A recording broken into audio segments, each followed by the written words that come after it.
Mr. Virk, it's a pleasure to have you here. You represent a great region from Canada, British Columbia. In some sense, you're competing with other regions of the world in terms of innovation and entrepreneurship. So you're at the right place at the right time. Well, let me look at it in broader prospects. First of all, the opportunity to be at TiEcon is just incredible for me as a representative of British Columbia. You know, British Columbia is a province, and of course Canada, a country that's built by successive waves of immigrants. A very diverse country, a diverse province with a diverse economy. So our opportunity to come here and to mix with global entrepreneurs and learn from global entrepreneurs, and then what can I take back in terms of those connections with the global entrepreneurs and the idea that those global entrepreneurs can bring to a province such as ours that we operate on a global level. We're a small province, 4.6 million people with a large land mass, very, very rich in people, very rich in natural resources. We're an exports-based economy as well. But the incredible opportunity to tie up with TiEcon and British Columbia, I think, is what I'm taking away from this conference. When you look at like you said, the broader context, every region pretty much around the world is trying to inculcate and foster entrepreneurship, bring innovation, provide jobs. The bigger challenge for most of these places is there's innovation happening in bits and pieces, but the jobs are not coming to the masses where it should happen. Where do you see governments can actually make a difference to scale jobs? Well, I think that's a fabulous question. And you talked about bits and pieces and silos. Government's role is sometimes to get out of the way of business as well, too, but to foster an environment where business can flourish. And there's a number of different ways where government can bring that together. We in British Columbia and our ministry are doing a provincial technology strategy. It's a key component of our jobs plan, and to bring the key components of the different verticals together. So the kind of thing government can do is it fostering the right talent. There's always that, you have the right talent that the entrepreneurs can then use in developing their product. That starts, it starts at a very early age. Our province spends over $6 billion a year on public education. What can we do in that kindergarten to grade 12 to encourage children to do more science, technology, engineering, math, the STEM areas? That builds and nurtures early. That's government's role, along with parents' associations. Secondarily, at the university level, in our province, we have 25 publicly funded universities, world-class universities and colleges and institutions. The government can ensure that we train the right people with the right skills, with theory and experiential learning, to then take the jobs that the tech industry tells us they need. And the other part is, can we build a tax structure that the entrepreneur, because it's not what you make, it's what you keep as well, too, is can you have a tax structure that's competitive? It's not a race to the bottom, but a competitive tax structure where a company comes in and says, yes, my employees have a favorable tax structure, I have a favorable tax structure, I can flourish here. And then location. It's the real estate. British Columbia is poised as, we are the gateway to Canada. You can't come through us, if you're coming from Asia Pacific, and the future lies also in connecting with Asia Pacific. And we have that natural diverse connection of our population with the Asia Pacific and location as well. So when you combine all those together, I'm very proud of where we are, and yet I want to take technology and the tech sector in our province from one plateau to a much higher plateau. One of the other things that where government can make a difference is the right policies. And as you rightly pointed out, you have a big diversity, especially from Asia, because the access is pretty direct. Where do you think the governments can do more, especially if I take your example, because if you look at the Asian population, they're more focused on STEM, as you mentioned. Yes. Do we take some of those, the cultures from these populations and make that relevant to a broader population within Canada or within across the world? Well, I know absolutely. Even 10 or 15 years ago, I think the world was more of a closed place than it is now. It is very much an open place for the movement of capital, the movement of ideas, the movement of companies, and I think as a government we have to make sure that we leave the doors open for the movement of human capital as well, too. So in some places you have ideas, but then how do you bring that person, that idea individual from wherever he or she is to your country? And we have restrictive boundaries and borders on that. And in Canada and specifically in British Columbia, the opportunity to bring that entrepreneur into a variety of provincial nominee programs or immigration systems is far more open than many other places. So that's a role that government can play. Is while capital can move, ideas can move. Sometimes people are stuck at borders. So we want to work on that as well as, we're working with our tech sector, do proper labor market analysis. Who do we need? How many do you need? What skills do you need? And then what programs can be designed to get that proper talent to where we need it. Coming personally to you, you're part of the police force before this. You played roles in other areas. As an Canadian but born in India, because you represent a region where I think is heavily dominated by Indian population. Beyond looking up to you as a matter of pride, how do you try to assimilate the Indian culture, Indian population into the mainstream Canadian culture?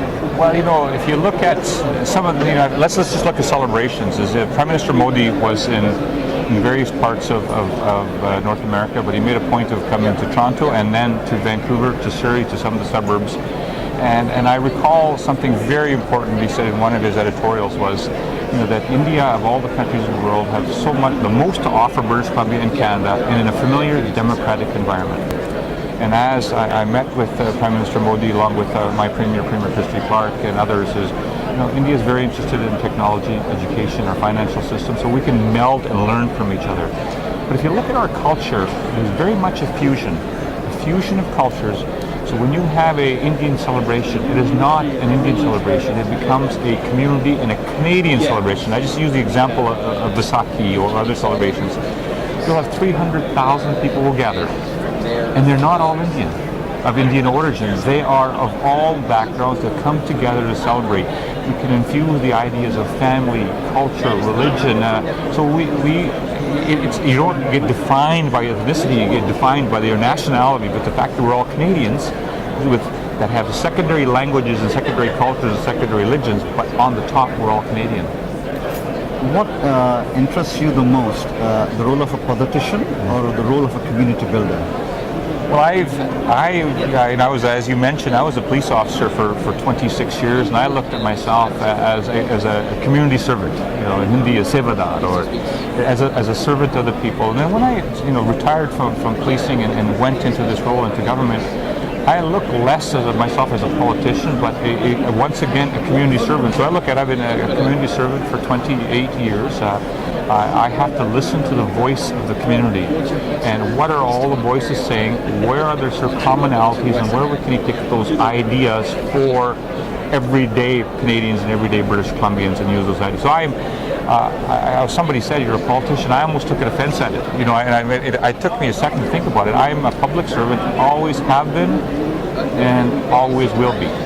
One of the responsibilities that falls on shoulders of people like you is because you're first generation immigrant and you happen to visit India, it becomes, I think, very important then for the younger generation that's growing up in Canada, which are second generation, third or fourth generation Indian Canadians, and they say, wow, this is where we get inspiration from. So how do you take the responsibility of empowering them to STEM, to entrepreneurship, because that is part of the process of making it to the next level? Absolutely. Well, first of all, to be proud of who you are. Let's start with the root. That root starts at home. If proud of who you are, you will never be able to change who you are and where you're from. That will always be part of your history. But to take the best of your culture that you grew up in, the respect for family, the respect for community, and then mold it with the Canadian culture. To find individuals that have done well, that give back to community, and I lecture at universities, otherwise when I speak to students, I say, it's not where you've done in life, the car you'll drive, the amount you earn, is I will only look at you as a success, is how have you given back to your community after you have achieved personal success. So, and that's my message to the individuals and Canadians that are, or Americans, or where Indians are, is how after your success have you made somebody else's life breathe a little bit easier. Then the broader population can look at Indians, whether of American background, Canadian background, and say, boy, these people have really contributed. They're successful in their field, they're doing very well, they've created jobs, economy. But look how they're making other people's lives easier by how they're giving back. That's how I measure success. And that's the message to the young generation is, I want you to do well. I'm going to give you the opportunity in education and business and other areas, but then I'm going to ask for something in return. There will come a time when I'll ask you, have you given back? Finally, on the personal note, work and personal life balancing. Beyond having your spouse as the boss at home, Yes. how do you manage the balance and how difficult it gets sometimes? You have to be very grounded in family, very grounded in community. I have 3 daughters, and we're in a technology conference. Use technology. It's that FaceTime that I have with my 14-year-old daughter is incredible. It's that phone call that if you've been away from home 10 days, I'm away from home at least half the year, is to be able to keep that contact, what's happening at home, and then when you are there, it's that quality time together. My daughters are all into fitness, so ours is a workout together. It's going for a run together. It's doing martial arts together. So it's doing family activities, whether that's kayaking, running, working out as a family unit. We do that. There's 5 of us, 3 daughters, my wife and I. We try to do all those together wherever we can. You're already doing it, and you're doing it very responsibly, and not just as a father, but as a minister, as a politician. So any pointers for all of us? Well, I think in some ways your children should pick up on what the parents do. And I, even in the policing world, I volunteered a lot, and I took my daughters with me, and they saw me volunteer, and they got the bug as well too, so of giving back. So including them, involving them, they see you, and from that I'm building. My goal is the end. To build responsible, giving adults is what I wish to create with my children, and I believe so far they're on that path. Thank you so much. I wish you all the best. You have been an inspiration. Oh, well, thank you so much. Thank you so much. Thank you.